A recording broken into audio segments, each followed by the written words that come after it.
Welcome. Good morning. Great that you could make it to this session. We're going to talk about the Dutch profiles, about all the profiles we now have in the Netherlands and how they are created, maintained, and are lessons learned. To start off, I will briefly introduce myself. I'm Ardon Toonstra. I work at FHIR as a FHIR consultant, where I'm mostly specialized in creating profiles.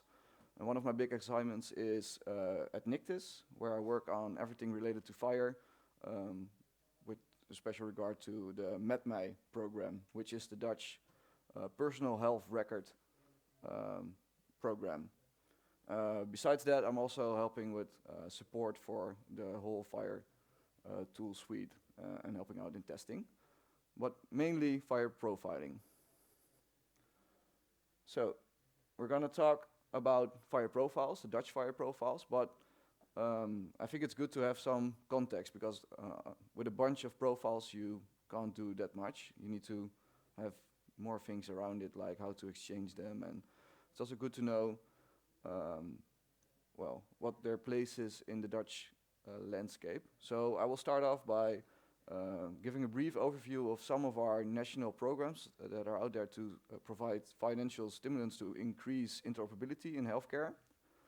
Well, all those programs, they try to let the uptake of information standards, or they try to increase the use of information standards. So we're going to talk about briefly what we see as an information standard. All those information standards have healthcare information healthcare, care, and information models as a cornerstone, also known as detailed clinical models, like logical models. So we will talk about them briefly. What is that logical model, and how what is the history of it? And then we come to the FHIR profiles, because our FHIR profiles are based upon those logical models. So we will have established some sort of context before there.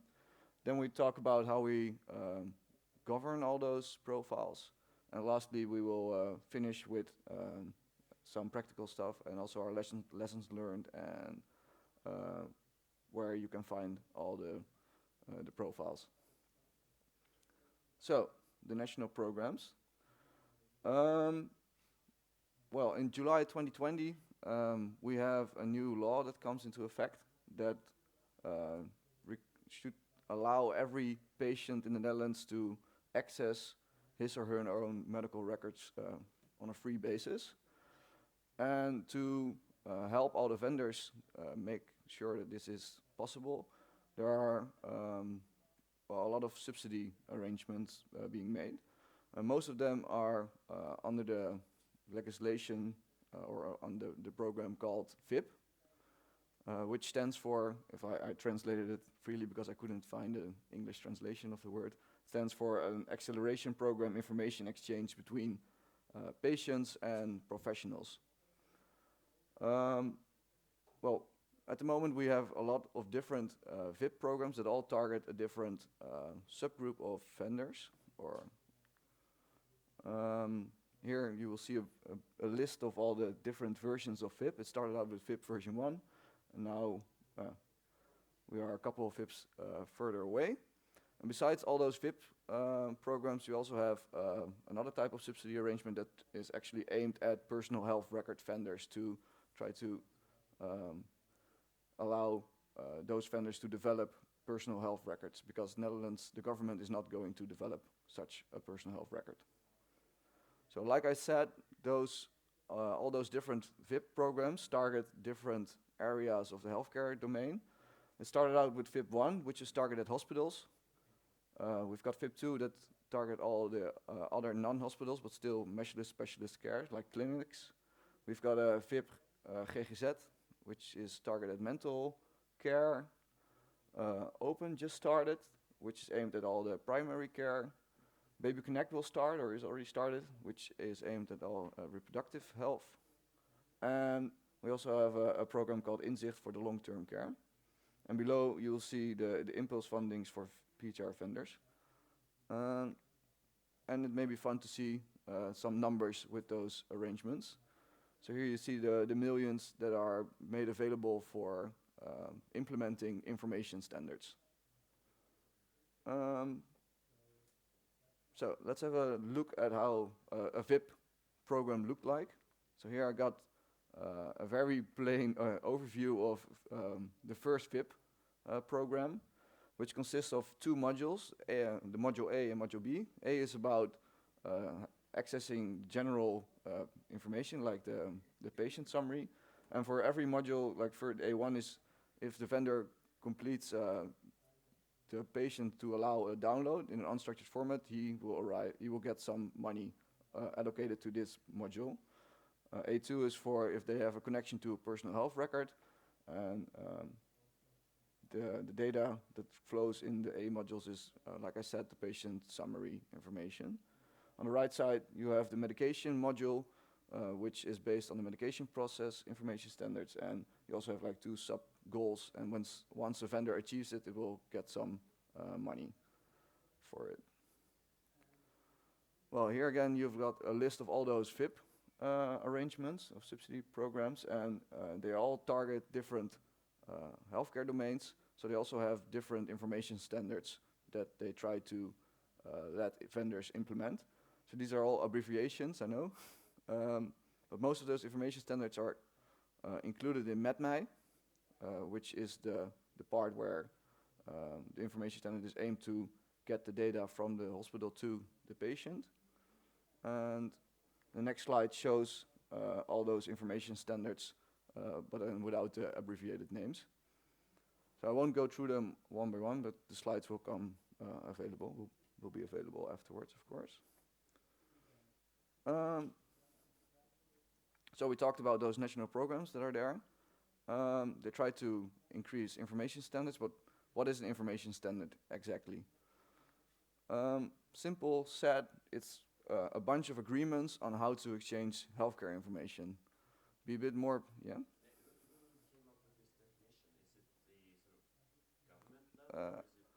Well, good question. So this information standard, the definition of that is, how I'm now talking about it is made up by NICTIS, which is a non-governmental standardization organization. So it's actually their definition of what an information standard is like. Does that answer your question? Great.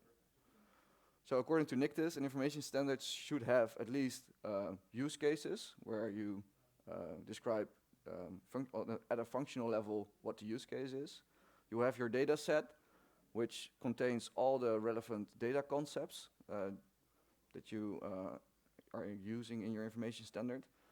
You also have your terminology and code systems to actually give the exact definition of certain concepts. And it will include a way on how to exchange it with communication standards, which can be FHIR.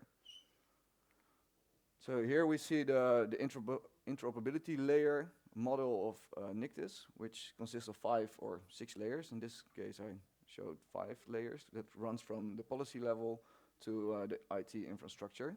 And if we have a look at where information standards are in that perspective, they cover the process layer, the information layer, and the applications layer.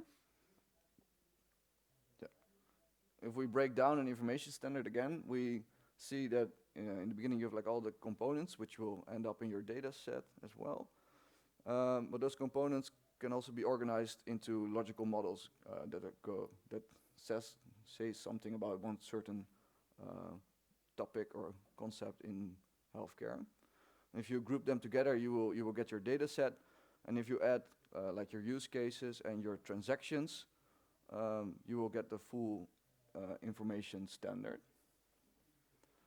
Well, I talked about the data set and transactions, and I think you can compare your data set with a big bag of balls. I'm not sure, a bucket of balls. I'm not sure what the English word for that is.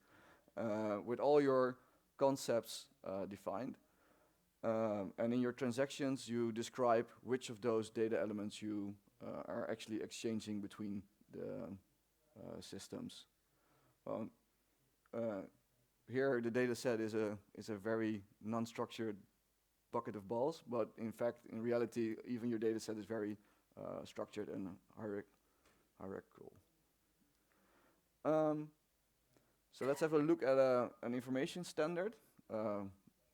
what you see here is the Dutch patient summary, also known as the basisgegevensset, zorg.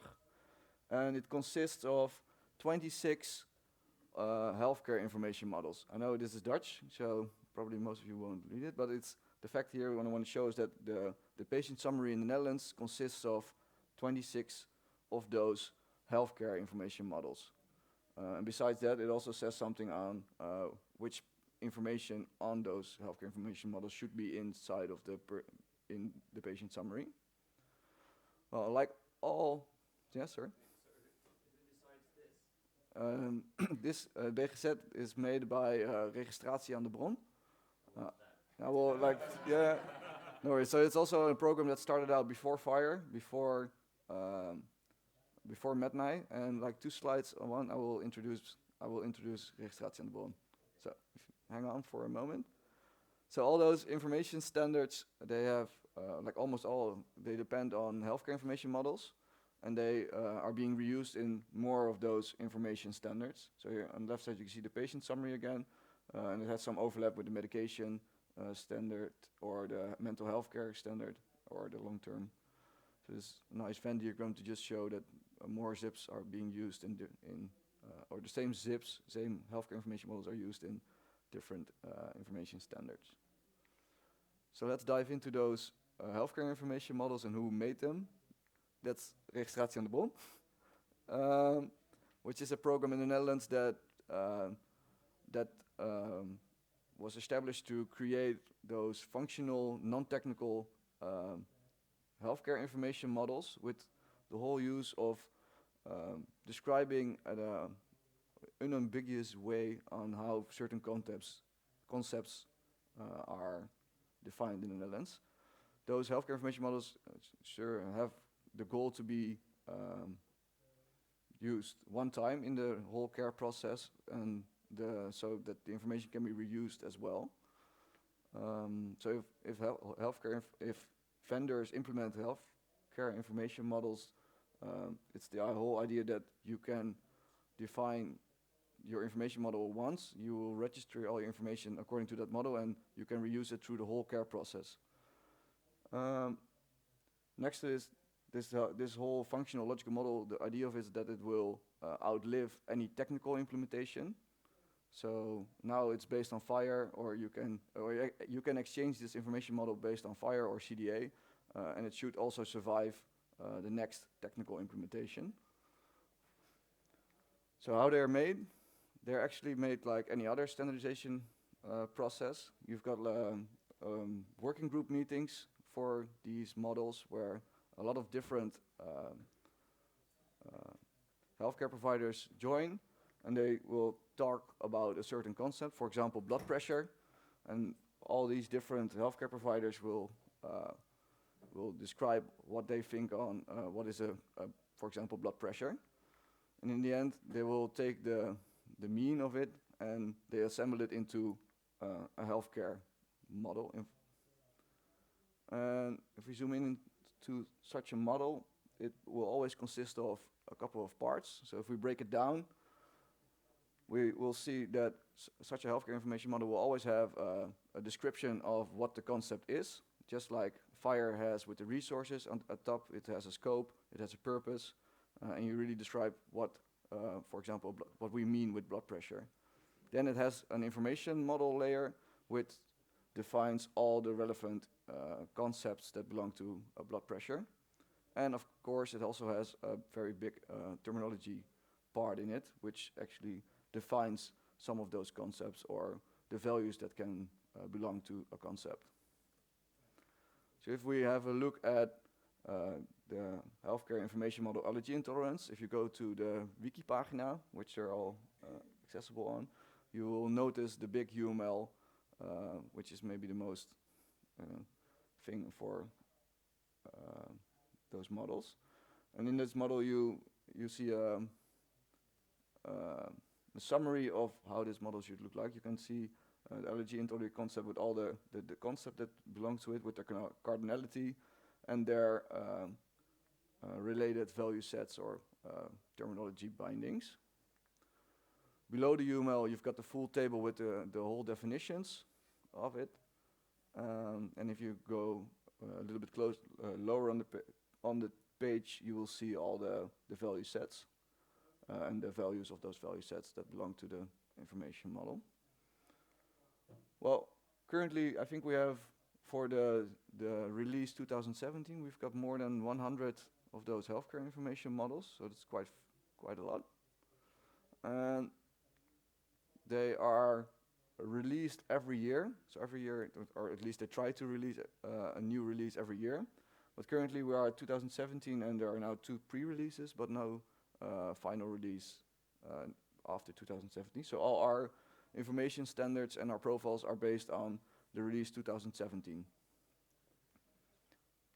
So we briefly talked about those models, but those models by themselves don't say anything about a use case or about how to exchange them. So you will still need FHIR, for example, to implement the exchange of those information models, or the information that belongs to the information models. So for example, if we have a look at yeah? Sorry, just can't. I mean, so you define these clinical models, and then you tell the vendors that if you implement them, you will get a bunch of money. Yeah, if you implement the information standard. Right. So, okay. so that's more than just the model. Right, but the models are included more or less. Yeah, definitely. Yeah, they're a big So cornerstone. right. So you have them, and then you separate them logically from the technical implementation. Mm-hmm.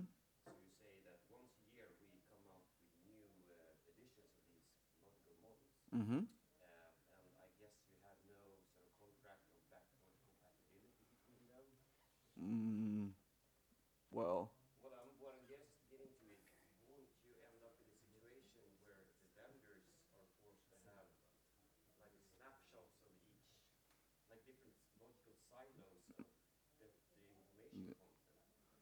yeah, but the information standard says we're now at 2017, and maybe in a year or maybe in 2 years or 3 years we decide, okay, this is time to move on to release 2020 and R5, for example. What happens to all the old data that's generated using the old models? Well, they need to be sent out with the new.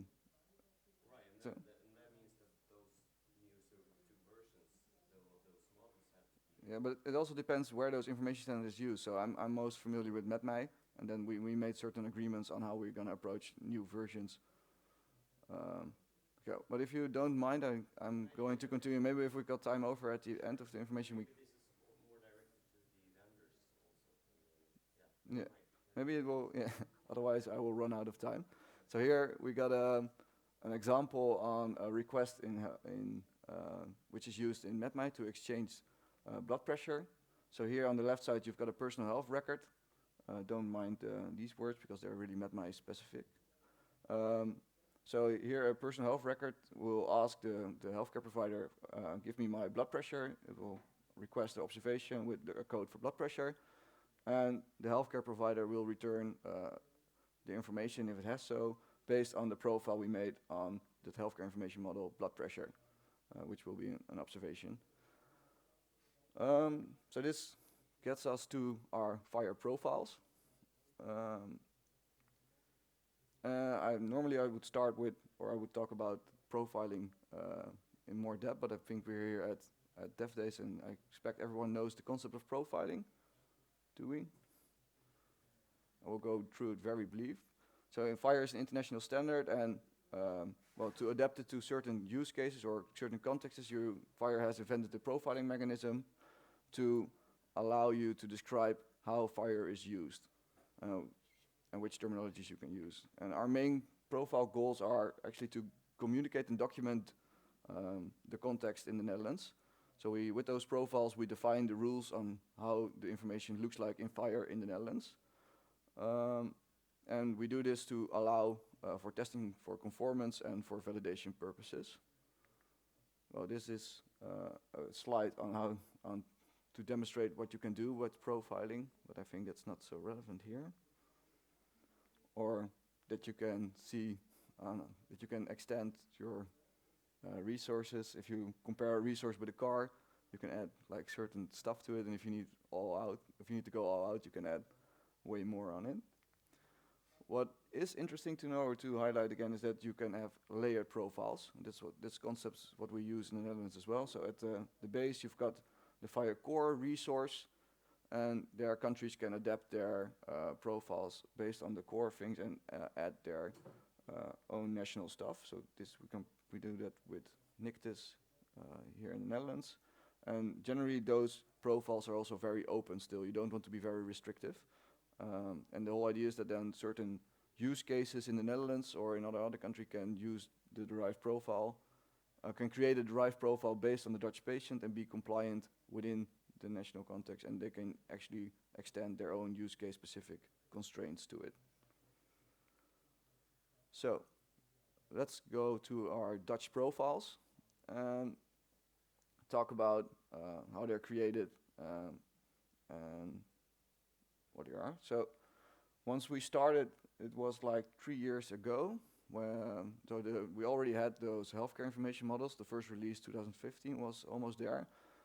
Before we start profiling, we wrote a document that contained all our profiling conventions, our profiling guidelines, and we thought on, okay, what would be the language of our profiles? What will be our naming conventions for example, the canonical URLs? How are we going to do the mapping? And this is actually a living document, so it's not really versioned very well, but we added today, as if we encounter new stuff, we update this profiling guidelines document, and it really helped us out. One of the most important decisions was trying to figure out if we needed to go for an open or closed modeling, and we chose an open modeling. And the whole difference between open or closed is if you have an open modeling, you will let all the elements you don't use, you just let it be and don't restrict it, which has some advantages that you allow other unknown use cases to work with your profiles as well. So your reusability of your profiles goes up, while a disadvantage would be that the profile is bigger than normal and it would be maybe harder to read, because if you just get all the elements out of your profile that you don't use, you've got a very concise profile, and it helps implementers to see exactly what's needed a little bit faster. But we chose for open, and we also described all the pros and cons on this link here as well in our profiling guidelines. So we have a summation of why we chose for the open. Well, we needed to map those healthcare information models to FHIR, so we started out by looking at the data type level if we can make a proper meaning, and that went actually pretty well. So not a lot of issues there. And then we needed to start. So, well, like I said, like I showed, we've got more than 100 healthcare information models, so we wouldn't just start anywhere. We decided to first start with all the administrative healthcare information models like patient, organization, practitioner.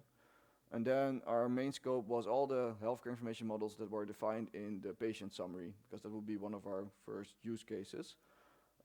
This was still on release 2015, and at that moment we started out in Days 2. And one of the biggest rules we made for ourselves, we're not going to create profiles that are not being used. So we only wanted to create profiles on healthcare information models if we know there is a use case, if they know they belong to information standards. Otherwise, we would just have a profile being out there. So we only created profiles on models that were in use somewhere. And of course, we also looked at international profiles that could be reused, or and with regard to extensions, we also try to use international extensions wherever possible. An example is vital signs. We used the HL7 vital signs profiles, which we then derived and also added the healthcare information model specific concepts to it. Well, the whole process of mapping a healthcare information model to FHIR started out with just Excel. So we could get an Excel file export from the model, and we mapped it to a FHIR resource, and in Excel we made the mappings from concept to concept. And those Excel files are available in GitHub. What we saw is that a lot of those functional models map pretty well to FHIR. For example, a patient resource maps to patient resource, but we also saw a couple of functional models that, well, were dispersed, or where the granularity in FHIR was different than our healthcare information model. And two good examples are the laboratory test result or the health professional is mapped to different resources. And also, if we look at some concepts within, for example, allergy intolerance, the mapping wasn't always that easy. So in those whole mapping process, we worked closely together with a lot of parties, in particular all the HL7 communities, and registratie aan de bron again. And well, when we started out, we found a lot of issues on both sides, like for FHIR and also for the healthcare information model. And we reported them to FHIR and the registratie aan de bron. And currently we are at STU 3 and release 2017, and a lot of our issues were picked up. Well, that's actually a nice thing if you work with those communities and you can actually influence the standard if you have a good use case. So for our whole tool stack, we use Forge mainly to create, after we've created the Excel mappings, we opened up Forge and start creating the profile by adding by executing the mapping and getting all the cardinalities from the information model to FHIR. We use GitHub as a workspace, which is synchronized to Simplifier, which is our publication platform, and it renders your profile quite nicely, so implementers could have a nice overview on your profile. Besides that, we use the .NET and Java validators inside Simplifier, but also locally to test our profiles. And we use our decor for, among other things, the terminology, where we store all the value sets from the information models, and we generate value sets from it, which we add to our profiles. So here we can have a look at, on the left side, the information model with all its definitions, and on the right side our FHIR profile. And here we mapped the start date time to the allergy intolerance onset, and what we did is we provided mappings in the allergy intolerance profile that refers back to the ID of that concept. So this will match to the IDs here, and you can see that we mapped from 2015, 16 and 17 to the same element. In addition, we also take over all the cardinalities and the definition of the concept. And Simplifier allows for a nicer mapping overview. If you go to the mapping tab, you will see the entire zip mapped to FHIR with our comments, and if we needed to have a concept map somewhere. Clicking on this link will bring you to the functional model of allergy intolerance. Well, besides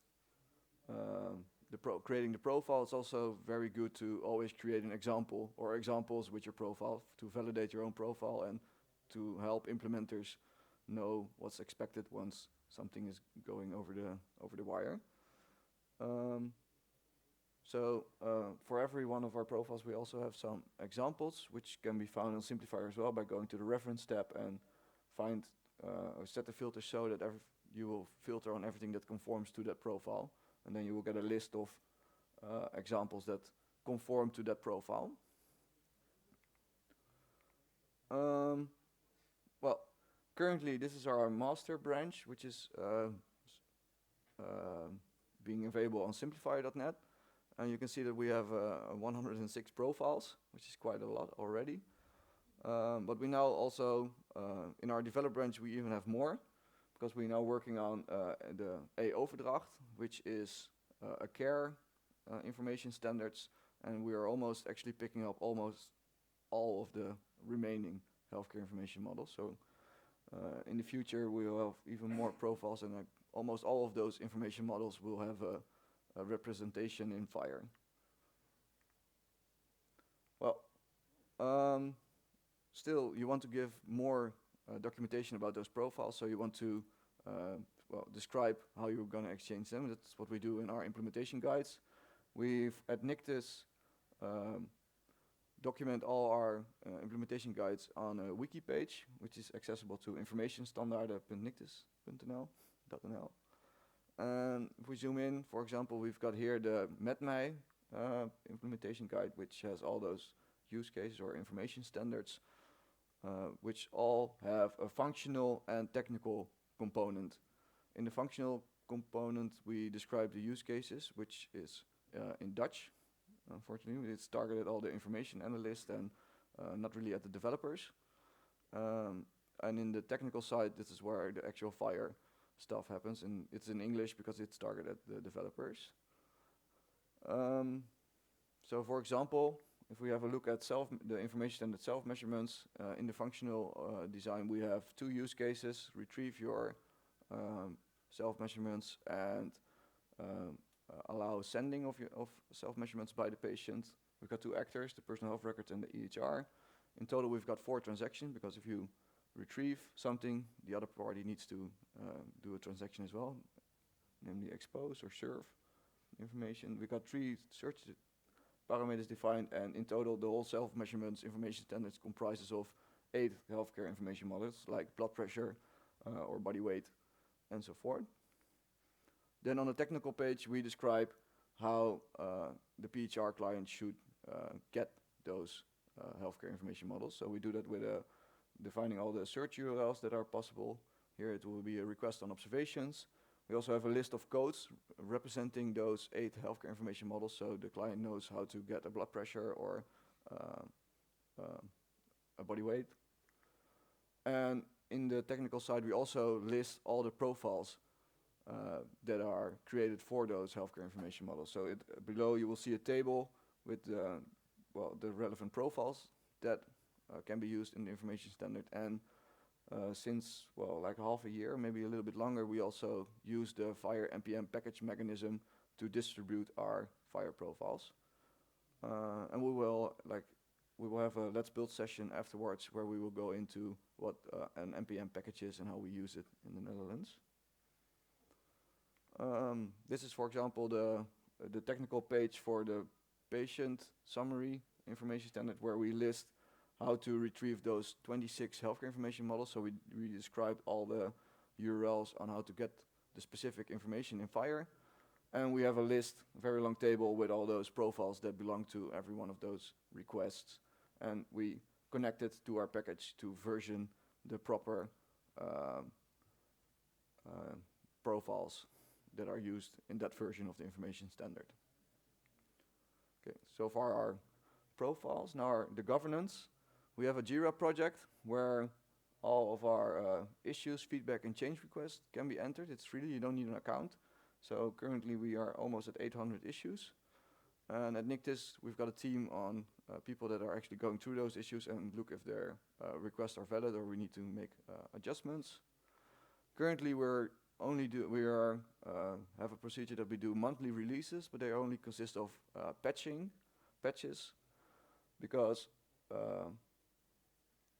things are in production or getting into production, and we cannot do at this moment we cannot do breaking changes, because then we need to have a lot of problems. So currently we only have patches where we increase the readability or provide better documentation on our profiles, and we need to find a way on figuring out exactly when we're going to do a major release, but it depends on where those information standards are used.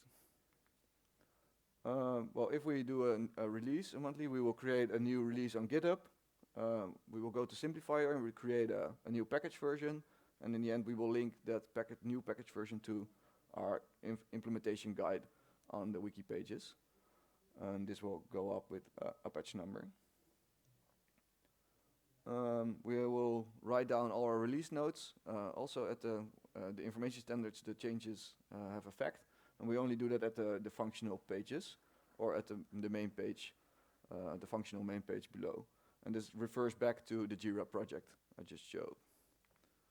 Besides that, we also have we keep track on the maturity level of our information standards, which can be found on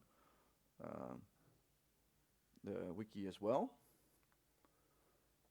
So the last slide is about all the practical stuff. I want to highlight all our lessons learned, and I think one of our positive things was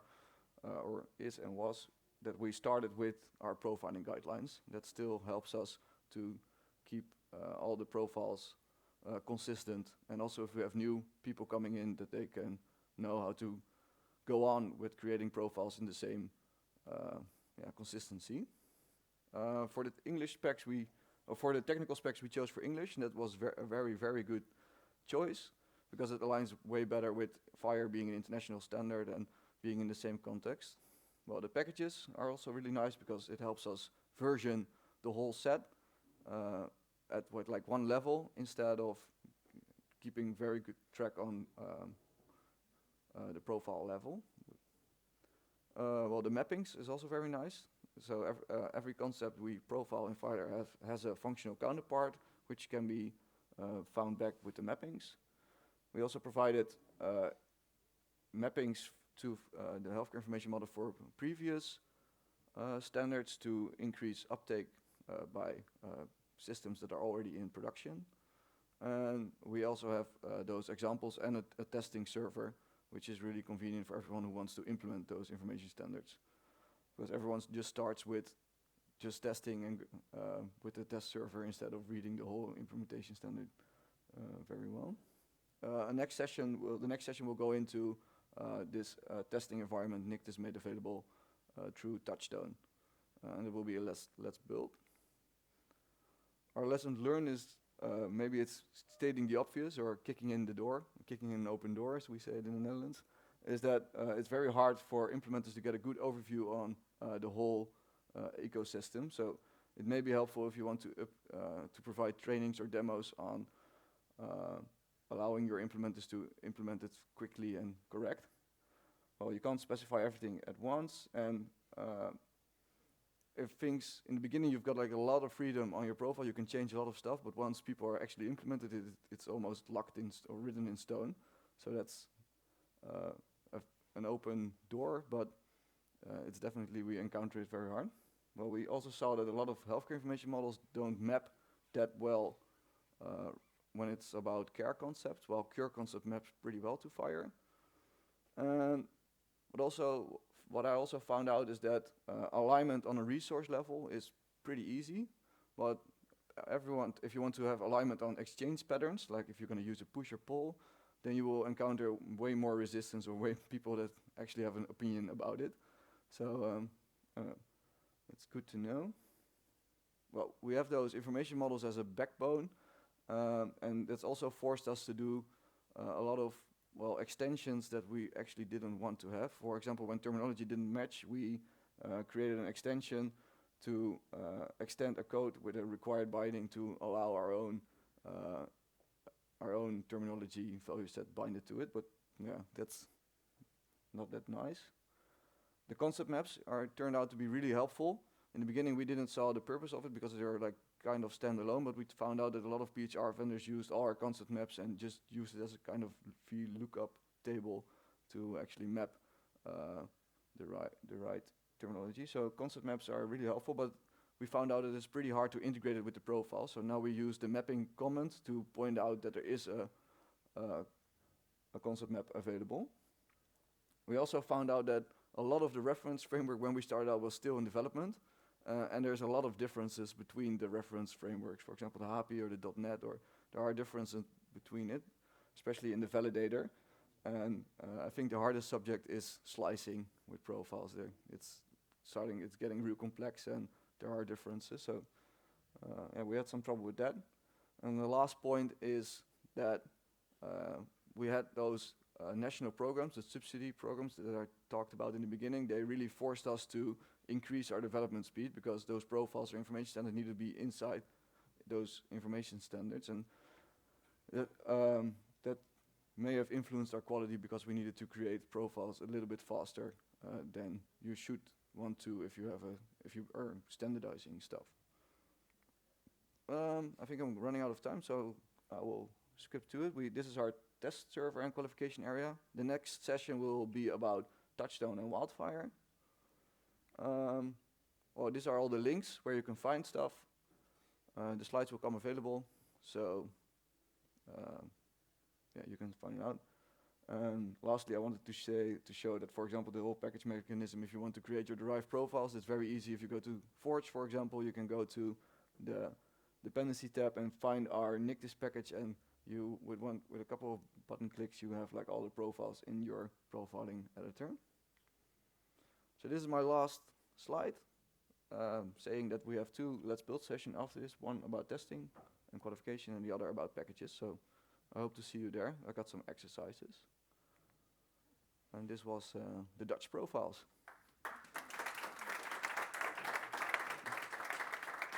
I think we have time for a question, right? Or yeah. Do we have questions? Yeah, do you have any ideas or thoughts on how you sort of, do you have an end-of-life process for the profiles that you set up? I mean, if you update them with new versions every year, Mm-hmm. change, how long do you have to keep them in production? Yeah, so On that? well, I'm not I'm not completely sure how we're gonna approach that. We're still figuring it out exactly, but we've got a lot. For me, I'm working on the MedMy program for the Dutch PHR program, and there, currently we're holding off a major release because we first have some deadlines of some of those subsidy arrangements, and afterwards we're gonna find out when we need to do a major release, and probably that will come along when zips 2020 are there, and maybe we will do that with R5 together. But we haven't decided it yet. So currently we are at STU3, and that's where we are, and that's what we are going into with production. So maybe we can talk about it afterwards with Alexander with it as well. Any other questions? Well, then thank you for joining along.